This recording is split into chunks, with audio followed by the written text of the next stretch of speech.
in the South. I'm in Greenville, North Carolina. Uh, we call it colonized Greenville, North Carolina, because we really try to just play on the importance of how we're affected directly by the capitalist system, the colonial system as colonized people. And in this climate that we're in right now, it's important that we give our people a guide that puts a lot of issues that we face in and out of the communities into perspective. And not saying that the people don't necessarily know what it is that keeps them in a constant state of oppression, but a guide that necessarily gives the people the ability to raise a level of consciousness, and that also informs them what it is that keeps them oppressed, but also how to combat what that is as well. So in our attempts in Greenville with my Penduzi, that's on Swahili for revolution, we really push the line of the anti-imperialist agenda that represents in this no compromise, no retreat campaign. We see the military as the police of the world, just like the domestic threat of law enforcement keeps us in a constant state of oppression. So does the military also keep the people of the world, the colonized people of the world, in a constant state of oppression. And we try to make those connections because it's very similar to what we face today domestically and internationally. Our struggles are very similar with this rush or this dash to bring AFRICOM in the States is just shows the level of intensification of these powers. We are constantly controlled in our communities in the South by these military, these paramilitary forces, they like to call themselves, with the 1033 program, and also other programs like relentless pursuit and things like that that are popping up in other cities. These are effects of this militarization that is so rampant now in the system, and we understand that even after November 3rd, we know that the overwhelming conditions that we face constantly by these things will remain prevalent in our lives because it's not necessarily about who this figure is that's going to sit in the seat, but how the institution of this capitalist system needs militarization, needs endless war to feed the engine of capitalism.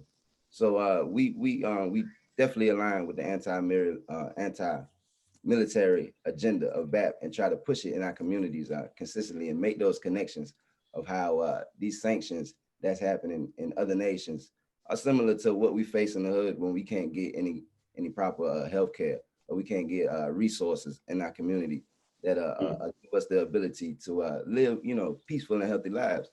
These things are brought on by the United States government.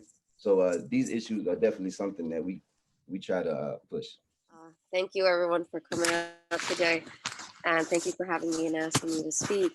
So in the next coming days, we all know that the puppet show, the little circus, is coming around again. And the government is pretending that they're giving us this option that we're going to have a president for the next 4 years, a different government, right?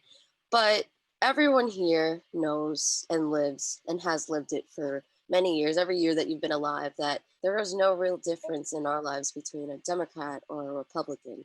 Uh, they do virtually the same things in different ways. The United States and the Western media purports Trump to be this big xenophobic deporter, which he is. But let's not also forget that under Biden as vice president with President Obama, they deported more people than anybody before. And so I want to try to raise this. Not only does it mean nothing for us here, but what does it really do for the people abroad? If I'm not mistaken, it was Vice President Biden who was the vice president during the 2009 coup in Honduras that installed a dictator. They also participated in the puppet show to arrest Lula. They also were part of the campaign that removed Gaddafi and now installed, haywire in Libya that never needed to be there in the first place. And so Trump, on the other hand, is continuing Obama and Biden's legacy of strangling Venezuela, forcing Venezuelans out of their home into Colombia, which is riddled with neoconservatism. I mean, we call, as Hugo Chavez called, Colombia the Israel of Latin America. Or they could just go a little bit down to Ecuador or You know, my family's native country, Peru, that's also riddled with US funded neoliberalism. And finally, the Chilean people rejected it, but after how many years? After a US backed coup.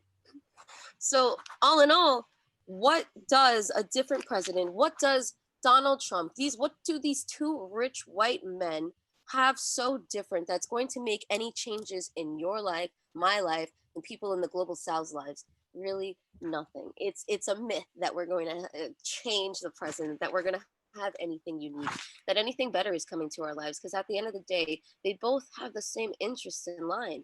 It's themselves, it's the rich, it's seeking being a parasite to every place in the world that hasn't been already plundered by their presence. And they're not going to stop until they eat the world alive. So ultimately, comrades, it's up to us to, you know, work in our own communities. You know, I'm based here in New York City. I'm here in Bed-Stuy, and I'm lucky to be in such a place that's also, you know, full of culture, full of people that have been displaced but have built community here.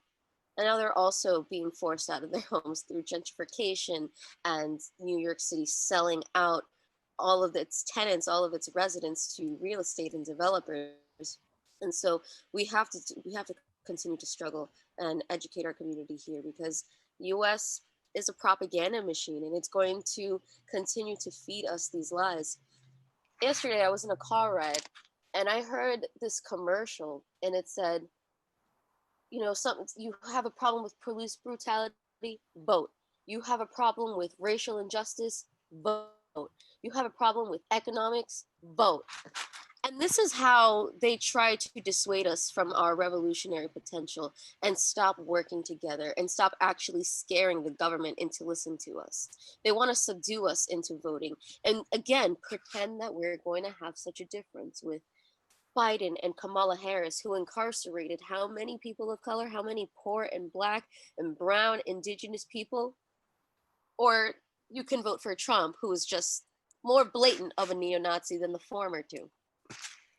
So we have to, you know, struggle together, struggle in our communities.